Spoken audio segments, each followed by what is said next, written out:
Hi hello friends, welcome to my channel VK studio. நம்ம இன்றைக்கி என்ன வீடியோ பார்க்க போகிறோம் அப்படின்னு பார்த்தீங்கன்னா, இப்போ உங்கள் ஸ்க்ரீனில் ப்ளே ஆகிட்டு இருக்குல்ல, ஸோ இந்த வீடியோ எப்படி எடிட் பண்ணுறது அப்படிங்கிறத இந்த வீடியோவில் பார்க்க போகிறோம். ஸோ அதுக்கு முன்னாடி இப்போ தான் நம்ம சேனலுக்கு நீங்கள் புதுசாக வந்திருக்கீங்கன்னா நம்ம சேனலை சப்ஸ்கிரைப் பண்ணிவிட்டு கூட பெல்லைக்கான கிளிக் பண்ணிக்கோங்க.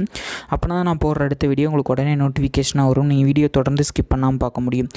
ஓகே ஃப்ரெண்ட்ஸ், இந்த வீடியோ வந்து ஃபுல்லாக ஸ்கிப் பண்ணாமல் பாருங்கள். அப்போனா தான் வீடியோ எப்படி எடிட் பண்ணுறது அப்படிங்கிறது உங்களுக்கு ஃபுல் டீட்டெயிலாக தெரியும். நான் மோஸ்ட்லி எக்ஸ்ட்ரா எந்த இதுவுமே பேசியிருக்க மாட்டேன். வீடியோவில் நான் வீடியோ எப்படி எடிட் பண்ணுறது அப்படிங்கிறத மட்டும் சொல்லி முடிச்சிடுறேன். வீடியோ டியூரேஷனும் ரொம்ப கம்மியாக தான் வரும், அதையும் முன்னாடியே சொல்லிடுறேன். ஓகே ஃப்ரெண்ட்ஸ், இப்போ வந்து நம்ம வீடியோக்குள்ளே போயிடலாம். இந்த வீடியோக்கு தேவையான preset link and example link வந்து என்னோடய டெலிகிராம் சேனலில் வந்து போஸ்ட் பண்ணிடுவேன். உங்களுக்கு தேவையான மெட்டீரியல் வேணும் அப்படின்னு நினச்சிங்கன்னா கீழே டிஸ்கிரிப்ஷனில் வந்து என்னோடய அஃபிஷியல் வெப்சைட்லேருந்து நான் கொடுத்துருப்பேன். அந்த வெப்சைட்லேருந்து உங்களுக்கு டவுன்லோட் பண்ண தெரில அப்படின்னா அதுக்கு மேலேயே ஒரு வீடியோ இருக்கும். அந்த வீடியோ பார்த்து நீங்கள் டவுன்லோட் பண்ணிக்கோங்க. ஓகே ஃப்ரெண்ட்ஸ், இப்போ வந்து நீங்கள் மெட்டீரியல் எல்லாமே டவுன்லோட் பண்ணியிருப்பீங்கன்னு நான் நினைக்கிறேன். மெட்டீரியல்ஸ் எல்லாமே டவுன்லோட் பண்ணதுக்கப்புறம் கீழே அதாவது அலைட் மோஷன் வந்து ஓப்பன் பண்ணிக்கோங்க. அலைட் மோஷன் நான் யூஸ் பண்ணுற வெர்ஷன் லிங்க் கூட கீழே டிஸ்கிரிப்ஷனில் இருக்குது. ஸோ நீங்கள் ட்ரை பண்ணிக்கோங்க, அதாவது டவுன்லோட் பண்ணி இன்ஸ்டால் பண்ணிக்கோங்க. இப்போ வந்து நீங்கள் அலைட் மோஷன் வந்து ஓப்பன் பண்ணிக்கோங்க. அலைட் மோஷன் ஓப்பன் பண்ணிவிட்டு கீழே இருக்கிற ப்ளஸ் சிம்பிள் கொடுத்து உங்களுக்கு தேவையான ரேஷியோ, அதாவது 4:5 ரேஷியோ செலக்ட் பண்ணிவிட்டு கிரியேட் ப்ராஜெக்ட் அப்படின்னு சொல்லி கொடுத்துட்றேன். கொடுத்ததுக்கப்புறம் நான் கொடுத்துருக்கிற மெட்டீரியல் நீங்கள் எல்லாமே டவுன்லோட் பண்ணியிருப்பீங்க. அதில் இருக்கிற ஃபஸ்ட்டு ஒரு பேக்ரவுண்ட் இமேஜ் வந்து ஆட் பண்ணிக்கோங்க. அதாவது இதுதான் ஃபஸ்ட்டு நீங்கள் ஆட் பண்ண போகிற இமேஜ். ஆட் பண்ணிவிட்டு மேலே 3 டாட் கொடுத்து ஃபில் ஸ்க்ரீன் அப்படின்னு சொல்லி கொடுத்துருங்க. கொடுத்ததுக்கப்புறம் இப்போ நான் உங்களுக்கு எடிட் பண்ணி காமிக்கிறேன். லைட்டாக டியூரேஷன் மட்டும் இன்க்ரீஸ் பண்ணிக்கிறேன். ஓகேவா, இந்தளவு நம்ம டியூரேஷன் வச்சுட்டு இப்போ கீழே இருக்கிற ப்ளஸ் சிம்பிள் கொடுத்து அடுத்த இமேஜ் வந்து நம்ம ஒன்று ஆட் பண்ணோம்.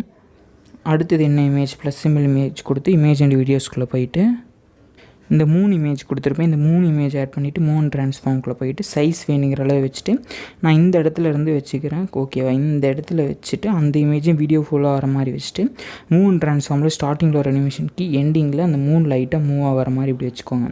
ஓகே, இப்போ வந்து நமக்கு வந்து மூவ் ஆகுது. நெக்ஸ்ட்டு என்ன பண்ணோம் அப்படின்னு பார்த்தீங்கன்னா, உங்கள் சாங்கோட ரிலீக்ஸ் நீங்கள் ஆட் பண்ணியிருக்கிற சாங்க்கு ரிலீக்ஸ் நம்ம வைக்கணும். அதுக்கு பதிலாக ப்ளஸ் சிம்பிள் கொடுத்து டெக்ஸ்ட்டுக்குள்ளே போயிட்டு நான் விகே ஸ்டூடியோ அப்படின்னு சொல்லி டைப் பண்ணிவிட்டு சென்டர் அலைன்மெண்ட் ஃபாண்ட் ஸ்டைல் இதுக்கு என்ன வச்சுருக்கேன் அப்படின்னு பார்த்தீங்கன்னா, ஓகே இப்போ வந்து நான் இந்த ஃபாண்ட்டை வச்சுட்டு இதுக்கு வந்து கலர் வந்து உங்களுக்கு வேணுங்கிற கலர் வச்சுக்கோங்க. நான் லைட் எல்லோ வச்சுருக்கேன். ஓகே, இந்த ஃபாண்ட் லிங்க் ஆல்சோ மெட்டீரியல்ஸ்குள்ளேயே இருக்குது. நீங்கள் அந்த மெட்டீரியல் பேக்கேஜ் டவுன்லோட் பண்ணிங்கனாவே உங்களுக்கு இந்த ரிலீக்ஸ் அதாவது ஃபாண்ட் ஸ்டைல் எல்லாமே வந்துடும். ஸோ இந்த ரிலீக்ஸ் மட்டும்தான். இந்த ரிலீக்ஸை வந்து நீங்கள் அதாவது சாங்கோட ரிலீக்ஸ் தகுந்த மாதிரி நீங்கள் எடிட் பண்ணி வச்சுக்கோங்க. நான் விகே ஸ்டூடியோ மட்டும் நான் டைப் பண்ணி வச்சுருக்கேன். இதே கலர். இதுக்கான டெக்ஸ்ட் அனிமேஷன் பார்த்தீங்கன்னா நம்ம சேனலில் இதுக்கு முன்னாடியே நிறைய அலைட் மோஷன் டெக்ஸ்ட் எஃபெக்ட்ஸ் போட்டிருக்கேன். அதிலிருந்து ஒரு எஃபெக்ட்டை தான் நான் இதில் காப்பி பண்ணி வச்சுருக்கேன். ஸோ நீங்கள் அது உங்களுக்கு வேணும் அப்படின்னு நினச்சிங்கன்னா என்னோடய சேனல் ப்ளேலிஸ்ட்டில் போய் செக் பண்ணி பாருங்கள், கண்டிப்பாக உங்களுக்கு இருக்கும். அதிலேருந்து நீங்கள் ஈஸியாக எடுத்து யூஸ் பண்ணிக்கலாம். ஓகே ஃப்ரெண்ட்ஸ், இப்போ வந்து நம்மளுக்கு டெக்ஸ்ட் இமேஜும் முடிஞ்சிருச்சு. இதுக்கு அடுத்தது என்ன ஆட் பண்ணோம் அப்படின்னு பார்த்தீங்கன்னா, கீழே இருக்கிற ப்ளஸ் சிம்பிள் கொடுத்து இமேஜ் அண்ட் வீடியோஸ்குள்ளே போயிட்டு ஒரு பிஎன்ஜி இமேஜ் கொடுத்துருப்பேன். அந்த விண்டோ பிஎன்ஜி இமேஜ், அந்த பிஎன்ஜி இமேஜ் வந்து ஆட் பண்ணிக்கோங்க. அதாவது இந்த இமேஜ் தான். இந்த இமேஜ் ஆட் பண்ணிவிட்டு மேலே 3 டாட் கொடுத்து ஃபுல் ஸ்க்ரீன் அப்படின்னு சொல்லி கொடுத்துட்டு இந்த இமேஜ் வீடியோ ஃபுல்லாக வர மாதிரி வச்சிட்டிங்கன்னா உங்களுக்கு வந்து அந்த வந்து விண்டோக்கு அந்த சைடு இருக்கிற மாதிரி இருக்கும். ஸோ அதுக்காக தான் இந்த பிஎன்ஜி இமேஜ். ஓகேவா, இதே மாதிரி தான் இந்த டெக்ஸ்ட்டும் இந்த இடத்துல எங்கே வேணாலும் வச்சுக்கலாம். விண்டோக்கு பின்னாடி வர மாதிரி வேணும்னா இதை ஆட் பண்ணிக்கலாம்.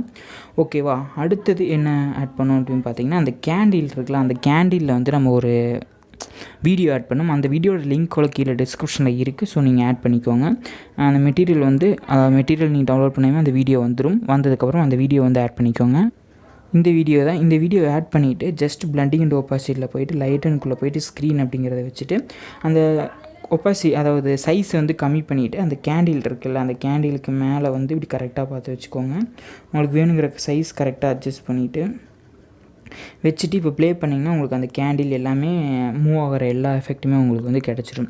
ஓகே ஃப்ரெண்ட்ஸ், இவ்வளோ தான் முடிஞ்சிருச்சு. இதுக்கப்புறம் அந்த முன்னாடி ப்ரிவ்யூ பார்த்துருப்பீங்க. அதில் முன்னாடி வந்து உள்ளேருந்து வர மாதிரி இருக்கும், லைட்டாக ரொட்டேட் ஆகிட்டு. அது எப்படி அப்படிங்கிறத சொல்லிடுறேன். ஃபஸ்ட்டு செலக்ட் அது லேயர் ஆப்ஷன்ஸ்குள்ளே போய்ட்டு செலக்ட் ஆல் லேயர்னு கொடுத்துட்டு செலக்ட் ஆல் லேயருக்குள்ளே போய்ட்டு செலக்ட் ஆல் லேயர் பண்ணிவிட்டு ஒரு குரூப் பண்ணிக்கோங்க. குரூப் பண்ணிவிட்டு உங்களுக்கு தேவையான சேனல் லோகோ, உங்களுக்குன்னு ஒரு லோகோ இருக்கும்ல, அதெல்லாம் உங்களுக்கு வேணுங்கிற இடத்துல ஆட் பண்ணிக்கோங்க. ஆட் பண்ணிவிட்டு அந்த குரூப்பை செலக்ட் பண்ணிவிட்டு மூவ் அண்ட் ட்ரான்ஸ்ஃபார்மில் போயிட்டு, அதாவது நீங்கள் குறிப்பிட்ட அளவு நம்ம வந்து புக் மார்க் ஆட் பண்ணணும். ஸ்டார்டிங்கில் ஒரு அனிமேஷன் கீ கொஞ்சம் மூவ் பண்ணிவிட்டு, இப்போ நான் ஒரு 2 செகண்டுக்கு அப்புறமா ஒரு புக் மார்க் ஆட் பண்ணியிருக்கேன். இது எதுக்குன்னா இதுக்குள்ளே நம்மளுக்கு வந்து ஜூம் அவுட்லேருந்து ஜூம் இன் ஆகணும். ஓகேவா? இப்போ வந்து அந்த மூவ் அண்ட் ட்ரான்ஸ்ஃபார்ம் தேர்டாக இருக்கிற ஆப்ஷன் ஸ்கேல் ஆப்ஷன்ஸ்குள்ளே போயிட்டு ஸ்டார்டிங்கில் வந்து அதாவது இந்த செகண்டாக ஒரு அனிமேஷன் புக் மார்க் ஆட் பண்ணிப்போம், அந்த இடத்துல ஒரு அனிமேஷன் கீ ஆட் பண்ணிக்கோங்க. ஆட் பண்ணிவிட்டு ஃபஸ்ட்டுக்கு வந்துட்டு ஃபுல்லாக ஜூம் இன் பண்ணுங்கள். ஃபுல்லாக ஜூம் இன் பண்ணிவிட்டு அடுத்து move and transform move options இருக்கும்ல, அதுக்குள்ளே போயிட்டு அதேமாதிரி ஸ்டார்டிங்கில் ஒரு அனிமேஷன் கீ, எண்டிங்கில் வந்து ஒரு அனிமேஷன் கீ. ஓகே, அதாவது ஸ்டார்டிங்கில் ஒரு அனிமேஷன் கீனா ஃபஸ்ட்டு, எண்டிங்னா செகண்டாக ஒரு புக் மார்க் ஆட் பண்ணியிருப்போம்ல, அங்கே ஒரு அனிமேஷன் கீ. அதுக்கப்புறம் ஃபஸ்ட்டாக இருக்கிற இடத்துக்கு வந்துட்டு இந்த நிலா, இந்த மூன் இருக்குல்ல, அந்த இடத்துல கொண்டு வந்துருக்கோம் ஸ்டார்டிங். ஓகேவா? இப்போ வந்து ஸ்கேல் ஆப்ஷன்ஸ்குள்ளே போயிட்டு மூணை வந்து நல்லா மூவ் பண்ணி ஜூம் பண்ணிக்கிட்டே இருங்க.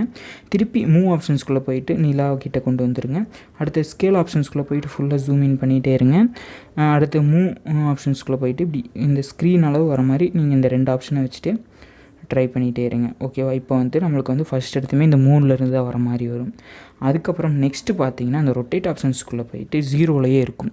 ஸ்டார்டிங்கில் ஒரு ரொட்டேஷன் இதில் ஒரு அனிமேஷன் கீ, அதுக்கப்புறம் செகண்டாக புக் மார்க் ஆட் பண்ணிப்போம்ல, அந்த இடத்துல ஒரு அனிமேஷன் கீ. ஓகேவா? ஆட் பண்ணிவிட்டு இந்த ஸ்டார்டிங்கில் இருக்குல்ல, அதை வந்து உங்களுக்கு வந்து -15 வச்சிங்கன்னா கீழேருந்து மேலே வர மாதிரி இருக்கும், +15 வச்சிங்கன்னா மேலேருந்து கீழே வர மாதிரி இருக்கும். ஓகே, இப்போ வந்து நான் -15 வச்சுருக்கேன். வச்சுட்டு இப்போ ப்ளே பண்ணும்போது பாருங்கள் லைட்டாக ரொட்டேட் ஆகிட்டே உங்களுக்கு வந்து வரும். ஓகேவா? இவ்வளோ தான், ரொம்ப சிம்பிளாகவே இதை எடிட் பண்ணிடலாம். அவ்வளோதான், அந்த கேண்டில் இமேஜ் எல்லாமே உங்களுக்கு வந்து கரெக்டாக ப்ளே ஆகும். ஓகே ஃப்ரெண்ட்ஸ், இந்த வீடியோ பிடிச்சிருக்குன்னு நினைக்கிறேன். வீடியோ பிடிச்சிருந்தா மறக்காமல் லைக் பண்ணுங்கள், உங்கள் ஃப்ரெண்ட்ஸ்க்கு ஷேர் பண்ணுங்கள். நம்ம சேனலில் சப்ஸ்கிரைப் பண்ணிவிட்டு கூட பெல் ஐகானை கிளிக் பண்ணிக்கோங்க. அப்போ தான் நான் போடுற அடுத்த வீடியோ உங்களுக்கு உடனே நோட்டிஃபிகேஷனாக வரும். நீங்கள் வீடியோ தொடர்ந்து ஸ்கிப் பண்ணாமல் பார்க்க முடியும். Thank you friends.